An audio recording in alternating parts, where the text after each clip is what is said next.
Assalamu alaikum and good day to everyone. Please just reply one question. Am I audible to everyone? Am I audible to everyone? You can just write in the chat box so that we can start. Okay, that's great. Inshallah, I'll be discussing, obviously not today, it will take number of classes. We'll be discussing two topics properly.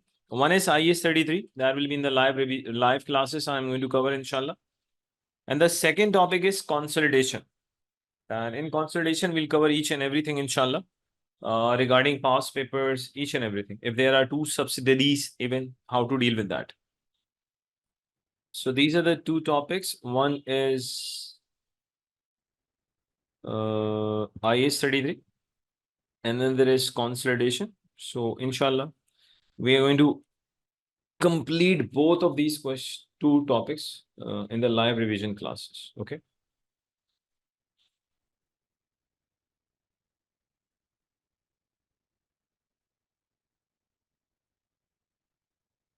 Just a minute. Students are asking something. So just let me announce again. Inshallah, we are going to cover two topics in the live revision classes. One is IAS 33. The second is consolidation. Okay. But obviously it will take number of classes, not one or two classes. So let's just start with IAS 33 first.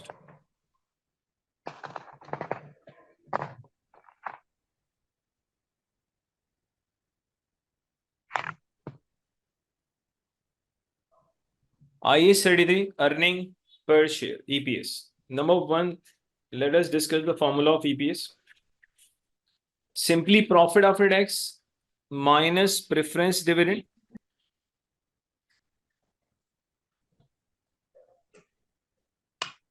We do deduct NCA also. If you are calculating IAS 33, if you're calculating EPS for the whole group, only then NCA comes. Otherwise, the issue of non-controlling interest does not come. Divided by weighted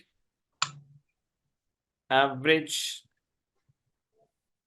number of ordinary shares. Repeat, non-controlling interest issue in IAS 33 will only arise if you are calculating EPS for the group. Otherwise, NCA will not come. This is the only concept which you need to know. That's it. Next point. Preference dividend. Organization obviously will provide the preference dividend to the preference shareholders. Repeat, organization will provide the preference dividend to the preference shareholders. Now, when it comes to preference shares, we have two types of preference shares. There are two types of preference shares.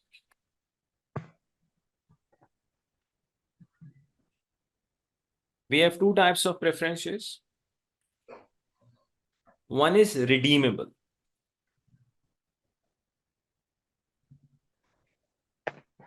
Redeemable preference shares. Another is irredeemable.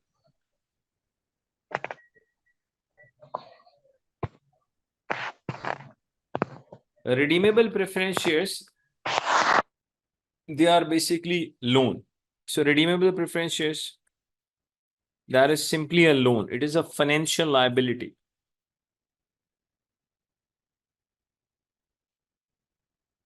Look at the name. The name is redeemable preference shares. Means if today organization has issued a redeemable preference shares, and let's say the date is 2 years or 3 years, it means company is bound to redeem. So step one, company has taken, let's say, cash from you. And step two, after 2 years or 3 years, company is bound to redeem the shares. So after 2 to 3 years, company will give the cash back to you and they will take their instrument back. So step one, company is taking the cash from you, but after a certain number of years, that cash will be given back to you. It means the instrument which company has issued, it is not an equity instrument. It is a liability. And more precisely, it is a financial liability. Financial liability means where organization is having a contractual obligation to deliver cash. So if somebody asks you a question, okay, redeemable is a liability, but which liability? Then the answer is it's a financial liability. Financial liability means when you have a contractual obligation to deliver cash. Since redeemable preference share is a loan, it is a financial liability. And on financial liability, actually, on loan, we pay interest, we never pay dividend. It means that in the formula of IAS 33, from profit after tax, we are deducting preference dividend. So this preference dividend has no link with redeemable preference shares, because on redeemable preference shares, company is going to pay the interest, and that interest is already deducted. Before reaching PAT, company has, let's say, already deducted the interest. So simply whatever preference dividend we are deducting from this PAT, it has no link with the redeemable preference shares. Okay. The second type of preference share is irredeemable. Now, irredeemable is equity. This is irredeemable, they are treated as equity instrument. But we have two types of irredeemable preference shares. One is cumulative preference shares, another is non-cumulative. Repeat. There are two types of irredeemable preference shares, cumulative and non-cumulative. Now,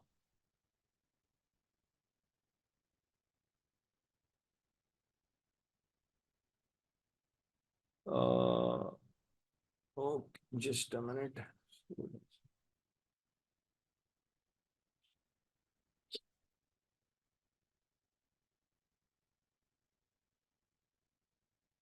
Please just a minute. Okay. There are two types of irredeemable preference shares. One is cumulative, another is non-cumulative. Now, what do you mean by cumulative and what do you mean by non-cumulative? Please try to understand. Let's say you have invested in irredeemable preference shares of XYZ company in 2024. If company has not paid the dividend in 2024, okay, if company decides to pay the dividend in 2025, then company is going to make the payment of 2 years, 2024 as well as 25. If you have invested in cumulative preference shares of XYZ company, and let's say that company has not paid the dividend in 2024, not paid the dividend in 2025, in 2026, they have decided to pay the dividend. So they will give you the dividend of 3 years, 24, 25, and 26. It means a very simple concept is cumulative means unpaid period is countable. When it comes to non-cumulative, so if you have invested in non-cumulative preference shares, and let's say company has not paid the dividend in 2024, okay? So in 2025, if company decides to pay the dividend, then they will make the payment only in 2025, only for 1 year. Their company is not obliged to pay the payment for the previous year also, because it is non-cumulative. Non-cumulative means unpaid period is not countable. Okay. Now, next question. Let's say you are solving a question of IAS 33 and assuming in the question only preference shares is written. Repeat. In the question, the examiner has used only one term, that is preference shares. Now, what to do? Should we treat that redeemable or irredeemable? So first thing, if nothing is mentioned,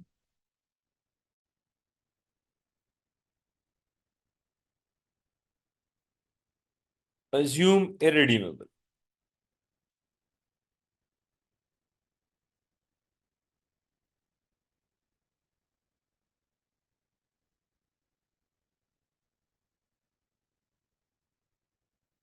Now, next question. Let's say irredeemable is mentioned, or if it is not, if nothing is mentioned, we are going to assume irredeemable. Next thing, let's say you have assumed it is irredeemable. Now, there's another question. Now, should I assume cumulative or non-cumulative? Because nothing is mentioned. Again, if nothing is mentioned, so you're not supposed to only assume irredeemable. You will be assuming irredeemable, plus you will assume cumulative as well. Plus you will assume cumulative. Another point, in case of irredeemable cumulative preference shares, either company has declared the dividend or not. Repeat, in case of irredeemable cumulative preference shares, either company has declared the dividend or not, you will have to calculate preference dividend amount, and while calculating EPS, you will have to deduct preference dividend. Either it has been declared or not. So it means irrespective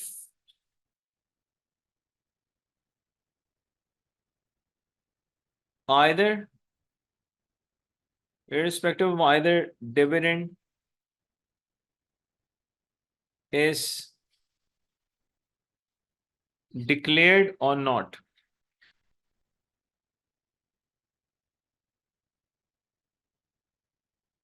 always deduct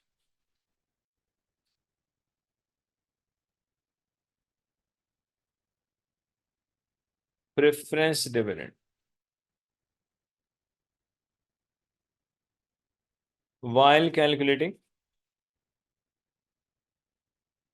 EPS. And we are talking about, the discussion is going on irredeemable plus cumulative.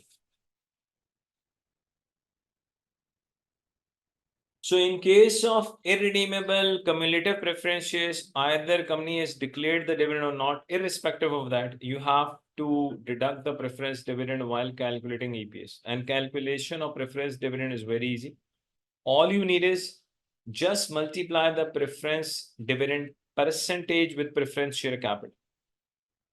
How do we calculate preference dividend? Simply you need to multiply preference dividend percentage with the preference share capital. Result will be preference dividend. Now there's a conceptual question is, either it is declared or not. Why do we, number one, calculate preference dividend, and why do we deduct while calculating EPS? The logic is very simple. The logic is, actually, if company has issued irredeemable cumulative preference shares, it means investors of irredeemable cumulative preference shares, they have the right, they have the entitlement that they should be getting the dividend every year. If you have not paid the dividend in 2024, you know that in the 2025, you will have to make the payment of 24 as well as 25. So basically, irredeemable cumulative preference shares, they give right, they give entitlement to the preference shareholders that they should be getting dividend every year. So logically, while calculating EPS, why we ignore either the dividend has been declared or not? Actually, while calculating EPS, we are trying to deduct the entitlements. So obviously, those investors, they have invested in irredeemable cumulative preference shares, so they do have the entitlement that they should be getting dividend every year.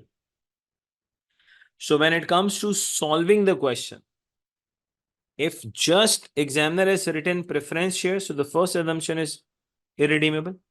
Second, nothing is mentioned, then we are going to assume these are irredeemable cumulative preference shares.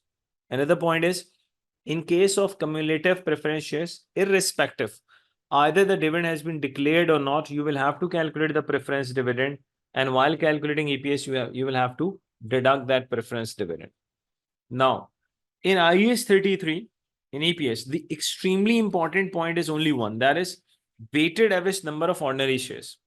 You have to be not only good, I would say you have to be extra good in calculating weighted average number of ordinary shares. You have to be better. Because if there's a, let's say, 10 marks question, I would say at least out of 10, you'll be getting around 6 to 7 marks. They just depend on the calculation of weighted average number of ordinary shares. How do we calculate? What is the variety? We'll try to cover each and every variety. Don't worry at all, inshallah. Let's say we have a PLC, A Public Limited Company. Ordinary share capital is 50,000.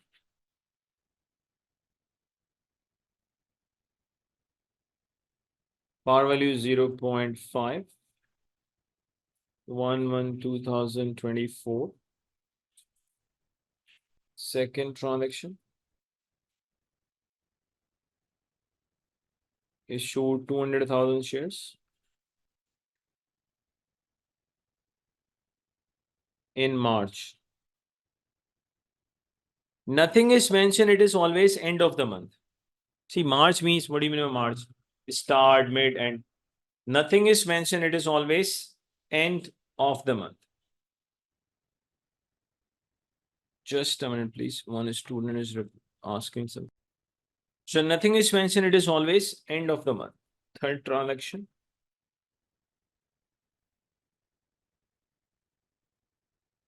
Issued 100,000 shares, let's say in June. Year end is December 2024. A very simple requirement. Calculate weighted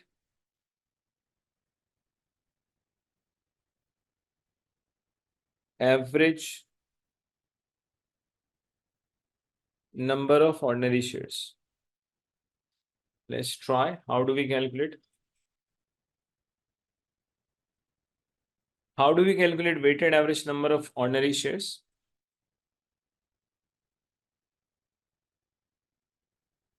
We have APLC ordinary share capital.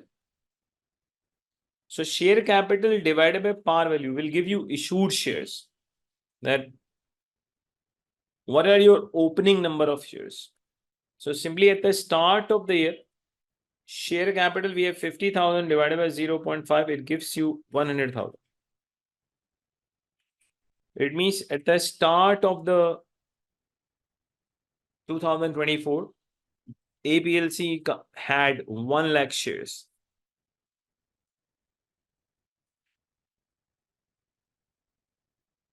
Now let us see how many months organization had only 1 lakh shares. Can I say from 1st January till March? I think we have just mentioned, whenever date is not mentioned, we always assume end of the month.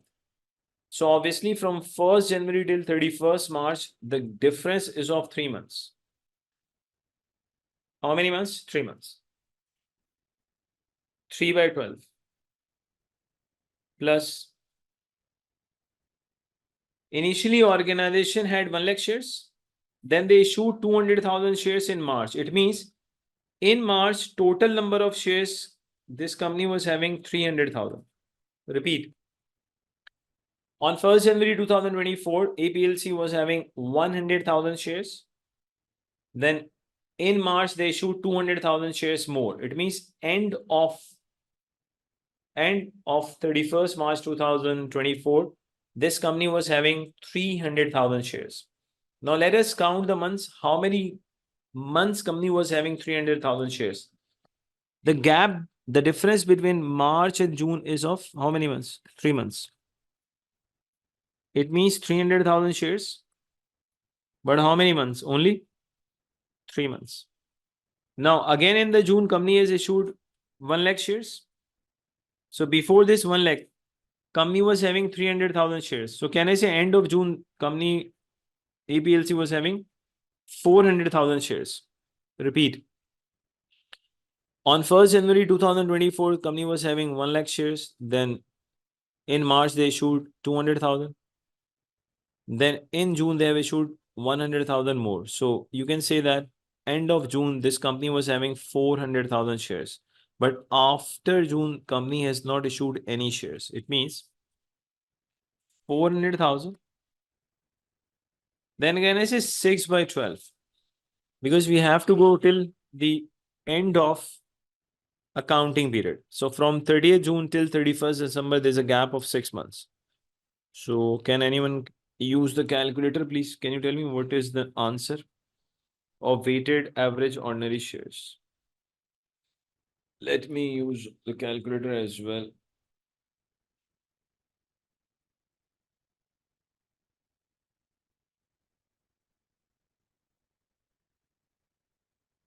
300,000, please. Can any other student can confirm, please? Is it right? 300,000? Yes or no? Two students are in the waiting room. Yes, it is correct. Let me see who is in the waiting room. I think there's no one in the waiting room. Okay.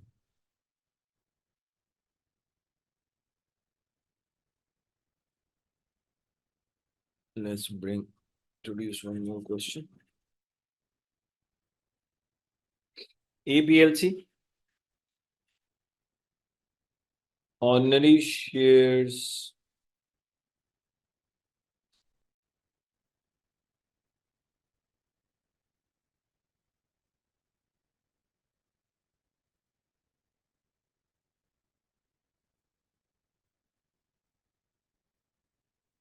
Second transaction. Let's say issued 1 lakh shares in June.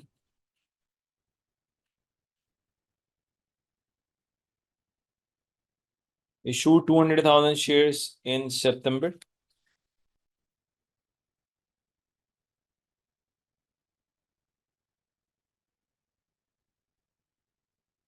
Requirement is same, calculate weighted average ordinary shares. Now, please try to understand. Sometimes students, they just make, I would say, very small mistake, which they are not supposed to make it. Look at this APLC ordinary shares. This time examiner has directly given you the number of shares. Now you are not supposed to divide these number of shares by par value. Now, if anyone divides this 500,000 by 0.5, that will be incorrect. You can see that these 500,000, they are already shares. So there is difference between question, or you can say example 2 and example 1. Look at the example 1, ordinary share capital. Look at this, the sign of the currency as well. So you have to read the question carefully. Either you have been given ordinary share capital or number of shares. Obviously, if you have been already given number of shares, you are not supposed to divide number of shares by the par value. It means now this company is having 500,000 shares on 1/1/2024. Now, how many months company was having 500,000 shares? If you count the months from 1st January 2024 till June, can I say 6 months? And let me repeat again, since it is mentioned issued 1 lakh shares in June, nothing is mentioned. It is always end of the month. So from 1st January 2024 till 30th June, the difference is of 6 months. So weighted average ordinary shares, 500,000, 6 by 12 plus. See, organization had 5 lakh shares initially. Then in June, they issued 1 lakh. It means you can say in June, altogether, APLC was having 600,000 shares. 1 lakh initially, then they issued 5 lakh initially, and then they issued 100,000. So it means on 30th June 2024, APLC was having 600,000 shares. Now, the difference between June till September, the gap is how many months? 3 months. It means APLC was having 600,000 shares for how many months? 3 months. Actually, you have to count the time from one transaction to another transaction. So obviously from 30th June till 30th September, there's a gap of 3 months. Then in September, company has issued 200,000 shares. So before September, company was having 6 lakh shares. now they have issued 200,000 more. It means end of September, APLC was having 800,000 shares. But after September, APLC has not issued any shares. If after September, company has not issued any shares, then it means from 30th September till December 2024. It means next 3 months, company was having 800,000 shares.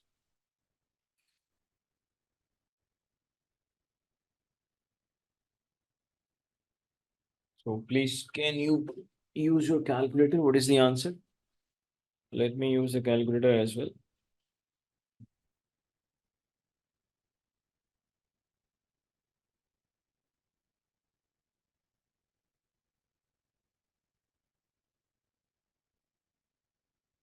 I'm getting the answer 600,000. So please, can anyone confirm this?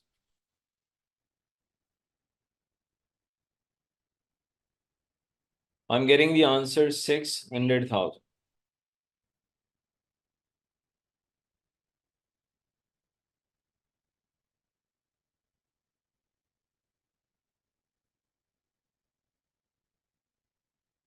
Students, you can reply, please.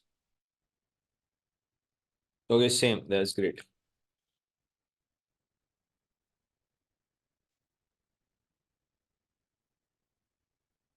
Okay.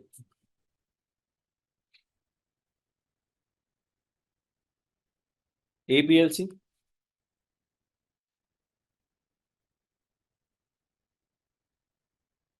Issued shares, we have 10 milli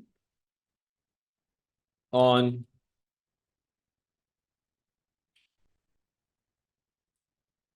okay. I really want every one of you to attempt this question number 3. Okay. The first transaction is issued 10 million shares on 1/1/2024. Issued 5 million shares in March.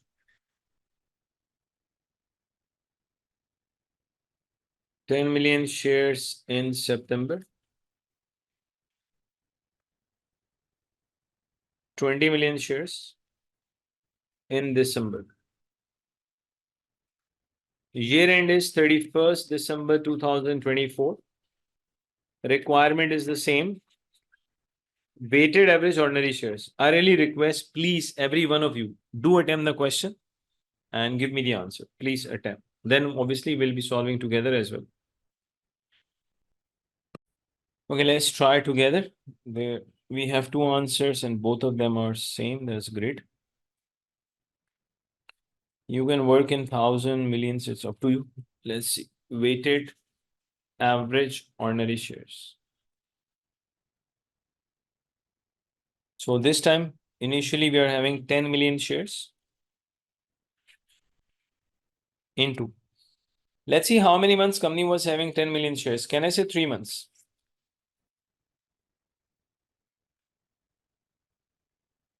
Then APLC issued 5 million. So it means end of March, company was having 15 million shares. Initially 10 million. Then in March, company has issued 5 million more. So you can say that end of March, APLC was having 15 million shares. How many months company was having 15 million shares? Can I say 6 months? From March till September. And let me repeat again, nothing is mentioned. It is always end of the month. So from 31st March till 30th September, there's a gap of 6 months.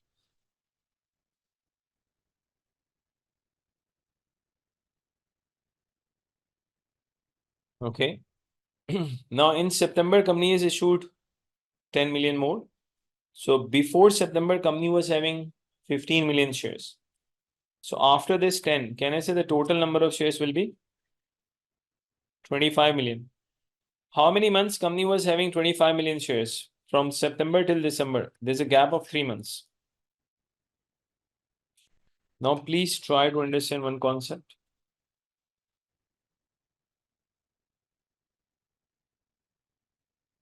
3 months in the numerator, then 6, then 3. It means the total of the numerator is 12 months. And obviously in the denominator, we are having a counting period of obviously 12 months.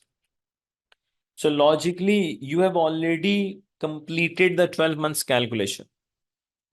Shares which company has issued in December, if you add these 20 million shares, your total number of shares will be 45 million. But then it has to be 0 by 12. Because already the total of numerator and denominator has matched.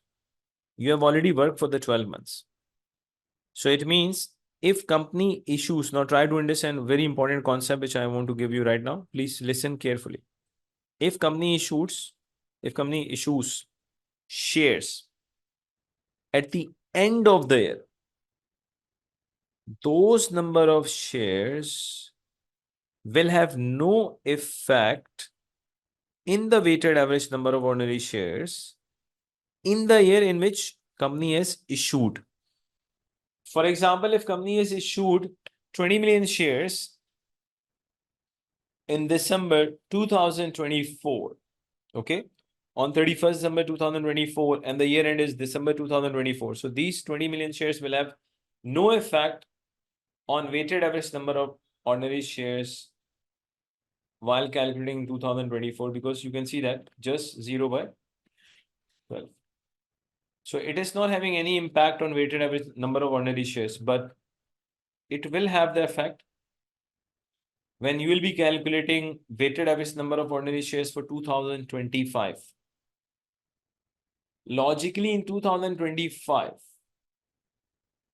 you will be having opening number of shares, let's say 45 million. Because you have issued shares in 2024, even though 20 million shares, they are having no effect on the weighted average number of ordinary shares in 2024, but they do have the effect on 2025. How? I'll show you. Let us first calculate what is the answer. So 10 multiplied by 3, 15 into 6. So that's great. Answer was correct. 16.25 million. Now in the same question, if I ask you requirement 2, that issued shares on 1/1/2025, then your answer has to be 45 million.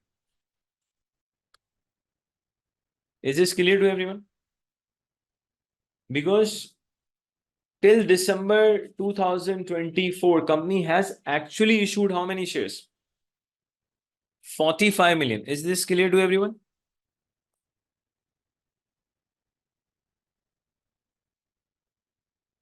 So it means start of 2025, this company was having start of 2025, this company is going to have 45 million shares. This point is clear to everyone? 45 million point, please. Just respond. Is this clear to everyone? That in the next year,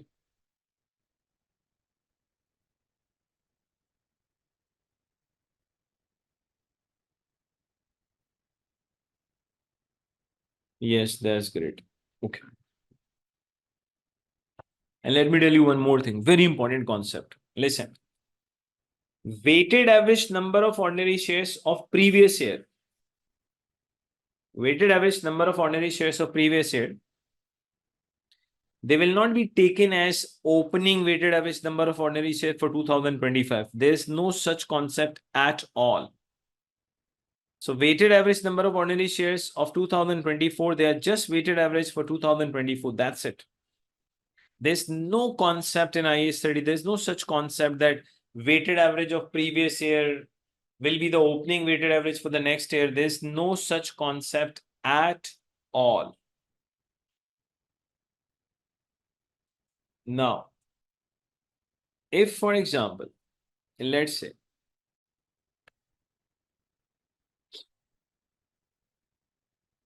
let me give you another example. I really want every one of you to attempt this one also. Maybe 4. APLC issued shares. We have 20 million on 1st April 2024. Okay. Second, issued shares 10 million in June 2024. Then we have 15 million.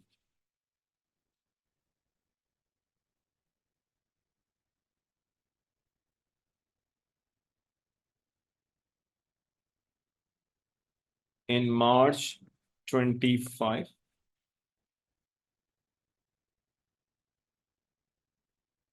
Okay.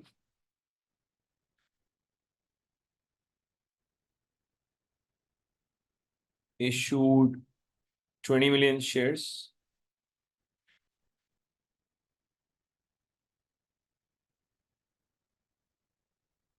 Year end is 31st March 2025. And year end is 31st March 2026. I need weighted average ordinary shares for 25 as well as weighted average ordinary shares for 26. I really want, please, every one of you, please attempt this question. Let me show you the data. Issued shares. This time accounting period is not starting from 1st January. This time accounting period is starting from 1st April. So issued shares, they have 20 million on 1st April. Then 10 million in June 24. 15 million in December 2024. 10 million in March 2025. Then 20 million in June 2025. I really want every one of you to calculate weighted average ordinary shares year ended March 2024, March 2025, and March 2026. Let me zoom out a little bit so that you can see the entire question. I think now it is fine. Please, every one of you do attempt this question. Please request.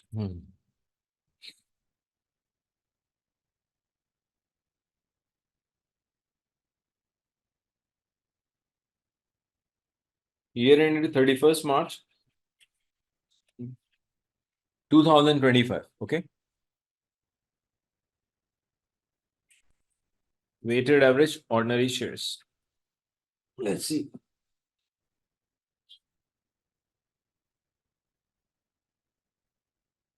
So start of the accounting period, we are having 20 million shares. How many months? Can I say 3 months?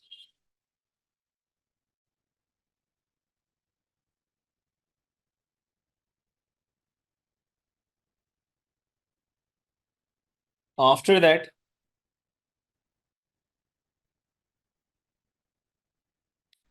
company has issued 10 million shares. So it means total number of shares will be now 30 million. How many months? Can I say from June till December? There's a gap of 6 months.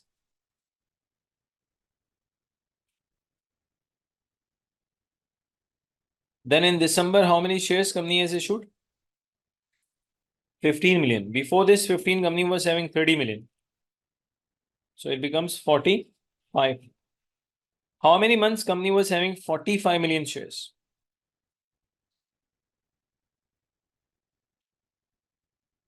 Can I say 3 months?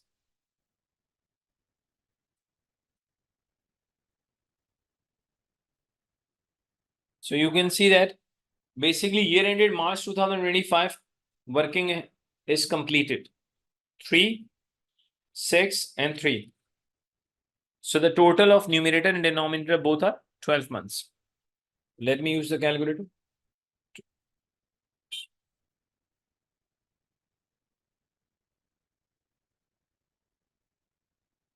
I am having 31.25 million.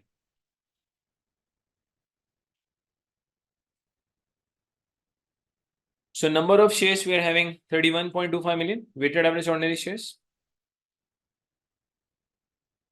So I would say most of the time you will be having total of, as soon as you get the total of numerator and denominator equal, your calculation is completed. But there's a possibility that in the denominator you are having 12 months and the total of numerator could be lower than 12, and still your calculation is completed. So we'll discuss that scenario as well, that when it is possible that numerator total will be less than 12 months, but still weighted average ordinary shares calculation will be completed. So we'll discuss that scenario as well. Don't worry at all, inshallah. Okay, now let's work for year ended March 2026. So weighted average ordinary shares. First, we need to know how many shares do we have on 1st April 2025. Please try to understand. Can I say end of March 2025, company has issued 10 million shares? Even though these 10 million shares, they did not have any effect on the weighted average ordinary shares on December 2025.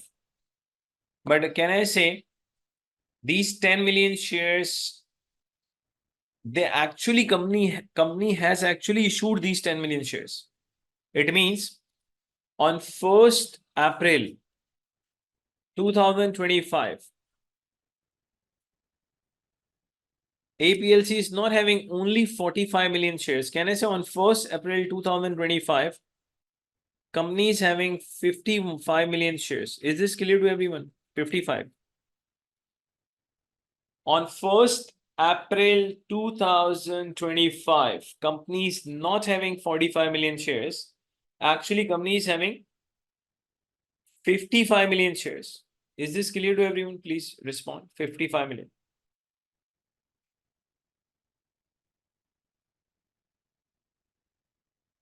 So how many months company was having 55 million shares? Can I say 3 months?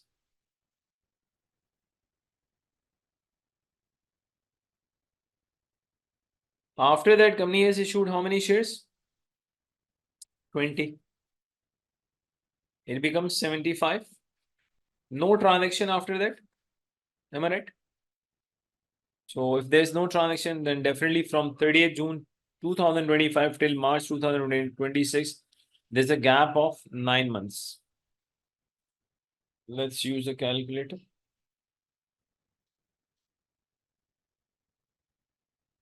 $70 million. I think student they got this answer as well.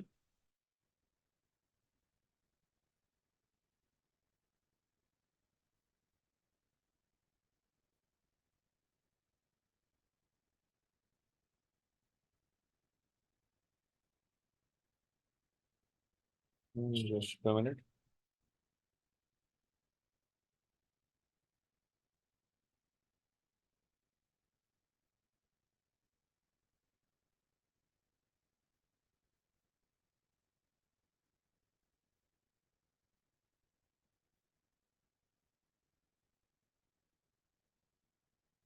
Okay.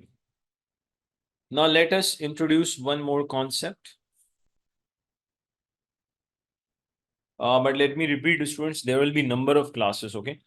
It's not a matter of just in one class, we cannot complete IAS 33 because we'll be discussing past papers as well.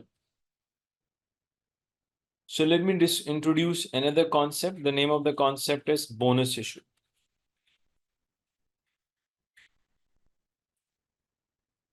Now, number one, bonus issue is made to the existing shareholders. Number one, bonus issue that is in free. Bonus issue is given to the existing shareholders and obviously free of cost. Free of cost to the existing shareholders.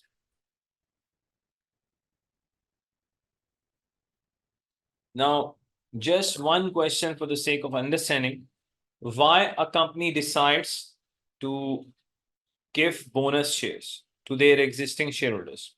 There could be a number of reasons, but one of them could be, let's say, if organization does not want to give cash dividend, then organization might decide to give the bonus shares to the existing shareholders. That could be one of the reasons. Another possibility is if company believes that, company thinks that, let's say company believes that their share price is very high, and due to the very high share price, due to a very higher share price, the marketability of their share is very low. Marketability means buying and selling on a stock exchange is very low because the share price is very high. So to reduce the share price and to increase the marketability, company can issue bonus shares. So there could be multiple reasons for the bonus issue. What you really need to know in FR,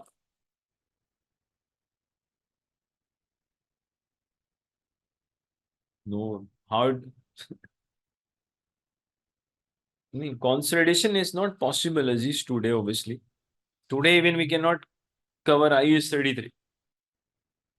We need more classes on IAS 33. But two topics, one is IAS 33, another is EPS. Inshallah, we are going to cover these two topics in the live classes, inshallah. Okay. What in FR, what you actually need to know? Number one, the bonus issue, they are made to the existing shareholders. Second, free of cost. Third, the point which you need to know is how do we incorporate bonus shares into the weighted average ordinary shares? So what is the link of bonus shares and IAS 33? So you really need to learn one skill, how to deal with bonus issue in IAS 33. That's it.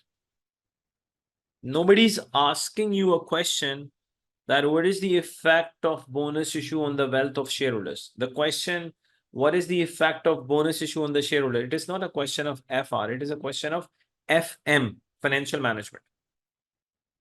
And right now we are discussing IAS 33, FR.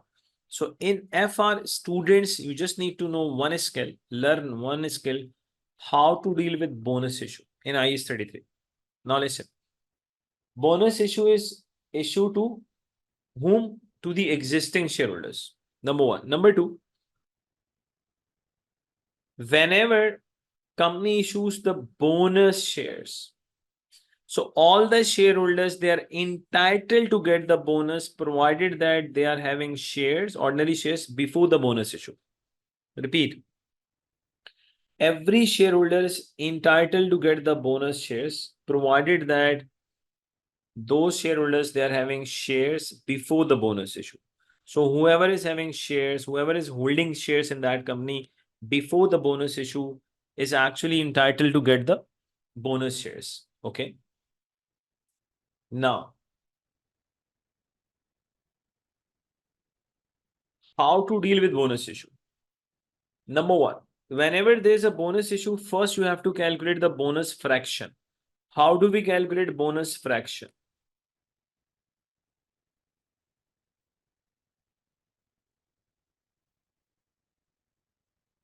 Bonus fraction is equal to shares after bonus divided by shares before bonus. And result of bonus fraction has to be more than one mathematically. Obviously, after the bonus issue, number of shares will increase. So whenever company makes the bonus issue, you have to first calculate the bonus fraction. How do we calculate bonus fractions? Very, very simple. Shares after bonus divided by shares before bonus, answer has to be more than one always. Because after bonus, obviously shares will increase as compared to before bonus. Okay. Now, next point. What are we going to do with the bonus fraction? I'm going to come on that. But let us first see how do we calculate bonus fraction. For example, if the question says there's a bonus issue of 1:2, 1:2 means 1 is actually a bonus and 2, they are your existing shares. So what will be the BF, bonus fraction? Can I say whoever is having 2 shares is entitled to get 1 bonus? So it means after bonus, whoever is having 2 shares before the bonus, after bonus, they will be having 3 shares. So can I, the fraction will be 3 upon 2, yes or no? BF will be 3 by 2. Is this clear to everyone?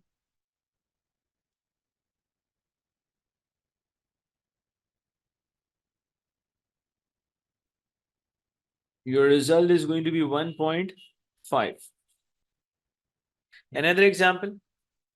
Let's say if examiner says there's a bonus issue of 2:7, it means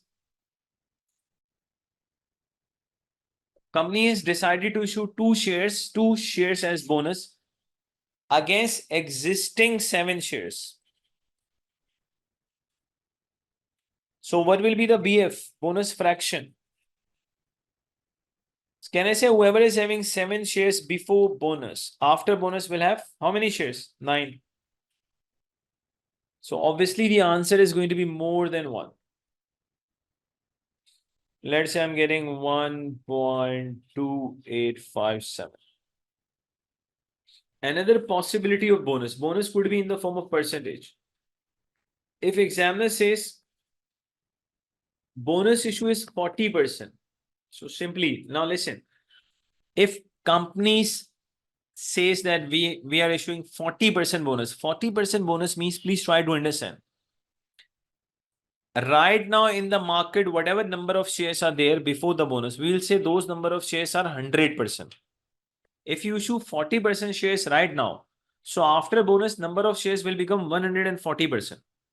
Repeat, 40% bonus means after the bonus issue, the total number of shares will become 140%. How will you calculate BF? Very simple. If examiner, see, there are two, I would say, varieties. Either examiner is going to give you a ratio of the bonus like this, could be like this, or another possibility is percentage. If examiner gives you the information of the bonus in the form of percentage, so you'll be calculating BF like this. Your BF is simply 1.4. If examiner gives you the bonus, let's say examiner says the bonus issue is 1.2, let's say 20%. So BF is going to be 1.2. Now the final question is, what are we going to do with the bonus fraction? Only one thing. All those shares in the question, they are before the bonus. Repeat, all those shares in the question, they are before the bonus. Just multiply all those shares with the BF. They are before the bonus issue. So bonus fraction is applicable on all those shares in the question. They are before the bonus issue. Now let's apply this on a question so that you should get a really good idea. Let's say APLC.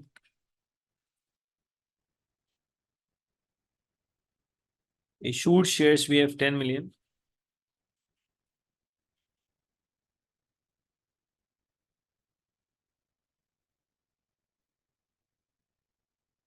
Issued 50 million shares in, let's say, July 24.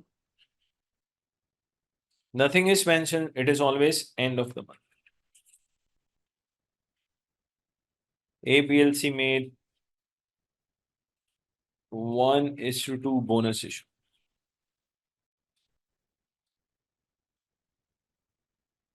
In September. Let's say year end is December 2024. Requirement is simply you need to calculate weighted average ordinary shares. Okay, no issue at all. The bonus is 1:2. Whoever is having 2 shares will get 1 bonus. So simply your bonus fraction is, can I say 3 by 2 or 1.5? How did I get 3? See, whoever is having 2 shares before the bonus, then obviously after bonus will have 3 shares. So the formula is shares after bonus divided by shares before bonus. So your fraction is 1.5. Okay, now let's calculate weighted average ordinary shares. On 1/1/2024, we are having how many shares? 10 million. Simply just write 10 million. Now, how many months this company is having 10 million shares? Can I say from 1st January till 31st July? 7 months. So 7 months APLC was having 10 million shares. Okay. In July, organization has issued how many shares? 50 million. It means it will become 60 million. How many months company was having 60 million shares? After July, the next transaction is in September. So the difference is of how many months? Can I say 2 months? That is August and September. It means in 2 months, company was having 60 million shares. Now just stop and try to understand. These 10 million shares, they are before bonus, and even these 60 million shares, they are also before bonus. And I've just given you the concept. Please multiply the bonus fraction with all those number of shares they are before the bonus. So we have 10 as well as, can I say, 60 before the bonus. 1.5 is the bonus fraction. So bonus fraction is applicable on all those shares they are before the bonus. Okay, now how many shares are there after the bonus? Please try to understand how do we calculate, because in September company has made the bonus issue. Please try to understand, before bonus this company is having 60 million shares. Can I say after bonus how many shares will be there? Just multiply by 3 divided by 2 will give you number of shares after the bonus. Can I say logically 90 million? Another way of calculating 90 is, see, before the bonus total number of shares are 60. Look at the ratio of bonus. 1:2 means logically company has issued 50% bonus. It means if a student takes 60 million and 1/2, that student can say that 30 million are number of bonus. So before bonus, there are total 60 million shares. If you add 30 million as bonus, so logically total number of shares after bonus, they are 90 million.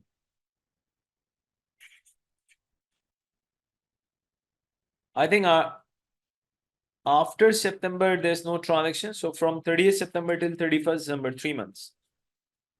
You can count the months 7, 2, 3. So can please, I want you people also try to use a calculator and give me the answer. And don't worry at all, we are going to do number of question on this topic. So inshallah, automatically you will be having a really good command. So you should not be worried about that at all.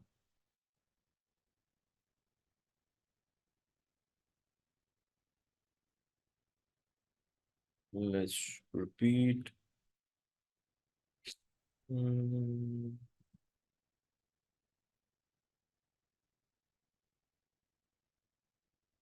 What is the answer? I'm getting 46.25. Let's recheck again.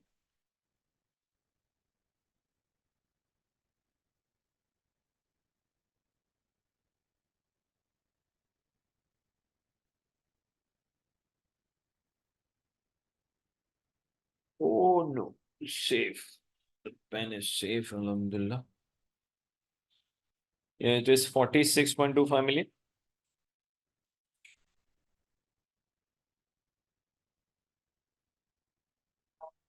So the answer is 46.25 million. So please, whenever there's a bonus issue, step 1, calculate bonus fraction. Second, what do you have to do? Just multiply the bonus fraction with all those number of shares they are in the question before the bonus issue. Just multiply the bonus fraction with all those shares they are in the question before the bonus issue. So I hope this is clear to everyone. Yes or no? I hope this should be clear to everyone.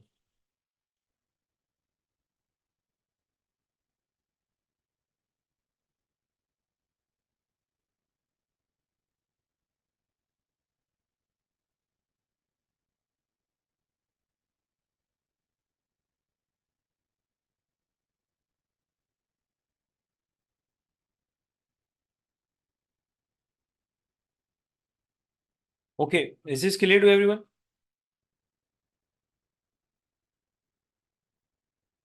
So first calculate the bonus fraction, and after that just multiply the bonus fraction with all those number of shares they are there in the question before the bonus issue. Okay. Now just 1 minute, let us spend. Why do we multiply the bonus fraction with all those number of shares they are the before the bonus issue? The logic behind that is very simple. Actually, all those shares which company has issued before the bonus. So actually all those shares, they are in the market before the bonus. All those shares are actually, all those shareholders, they are actually entitled to get the bonus. So all the existing shareholders, they are having the shares before the bonus. So logically, they are entitled to get the bonus. Is this clear to everyone? All those shareholders, they are having shares before the bonus. So actually they are entitled to get the bonus shares. So that is the logic. We multiply the bonus fraction with all those number of shares which are there before the bonus issue.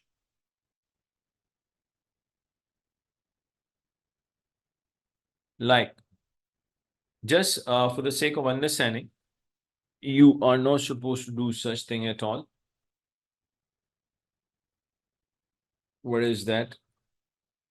Just a minute.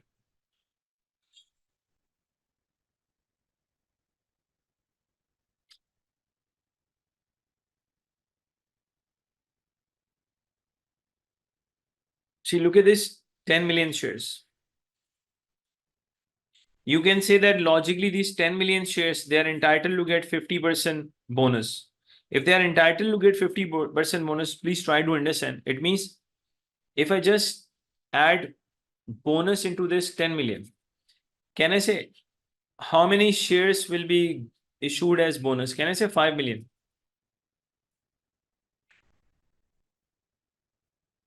Logically, if company is having just, let's say, 10 million shares, so it means 10 million shares means against this 10 million shares, company should issue how many shares as bonus? 5 million. It means 10 plus 5 will become 15. Try to understand.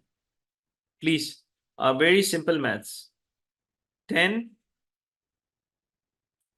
multiply by 1.5. If you check, it is actually we have written the 15 million. As I given you the concept, all those shares, simply all those shareholders, they are having shares before the bonus, they are entitled to get the bonus. So obviously 10 million shares, they are before the bonus, and bonus issue is logically 50%. If it is logically 50%, so can I say then 10 million shares should become logically how many? 15 million. I think we have done that. 10 million shares, they have become, I would say, 15 million. Students, are you getting this point? How this 10 million is actually becoming 15 million just by multiplying this 1.5.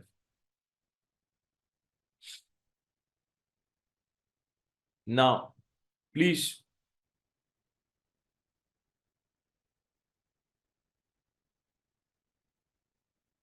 Okay. Just a simple concept. Let's say we have just 10 million shares. How many shares? 10 million. If the bonus is 1:2, so against these 10 million shares, company will issue how many bonus? Can I say 5 million? Yes or no? If company is having just 10 million shares and after that there's a bonus issue of 1:2. So can I say logically after bonus, 10 million shares should become 15 million. Is this clear to everyone? That after bonus, 10 million shares should become 15 million. Yes or no, please, you can reply. So if company is having 10 million shares, there's a bonus issue of 1:2. 1:2 means mathematically 50%. Yes or no?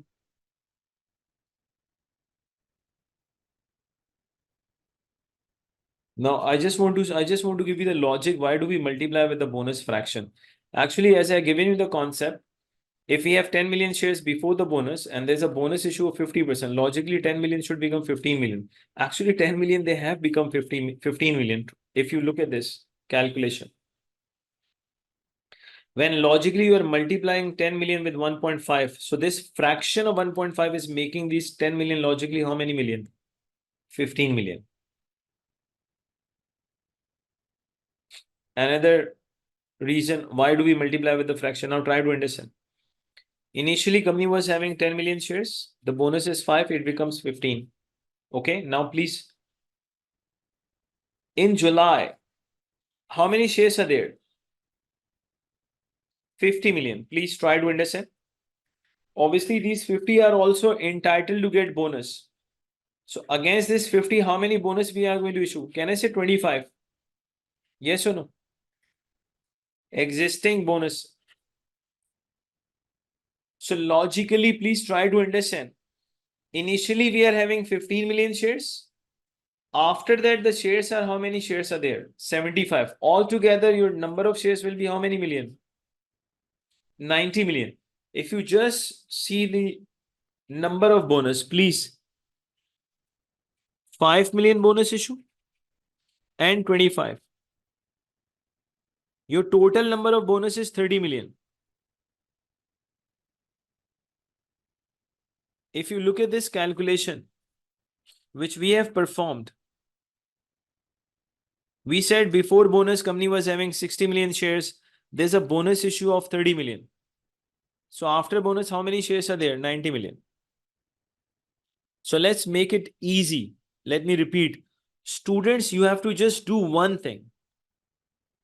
Step 1, calculate the bonus fraction. Step 2, multiply the bonus fraction with all those number of shares which are there in the question before the bonus. So automatically each and everything will be adjusted. So I was just trying to give you the reason why do we multiply all the shares before the bonus with the bonus fraction. By doing this, we are actually incorporating the effect of the bonus. Okay. So student, today we are let us stop the class here. In the next class, we'll be practicing more question on this bonus fraction, inshallah. Plus, I'm going to introduce the right issue as well. And plus, in the next class, inshallah, we will start doing the past papers as well, inshallah. And then after that, slowly and gradually, we'll go towards diluted EPS as well. But in the next class, inshallah, we'll be discussing, there will be more question on bonus fraction, right issue, and the past paper question. And then, inshallah, after that, we'll go towards diluted EPS. So I hope that you people have enjoyed today's class, especially if you're appearing in the coming attempt. So thank you very much and have a nice life. Thanks a lot. We will introduce the next class timing in your relevant WhatsApp groups. So you have to be alert in your relevant WhatsApp groups. Thank you very much.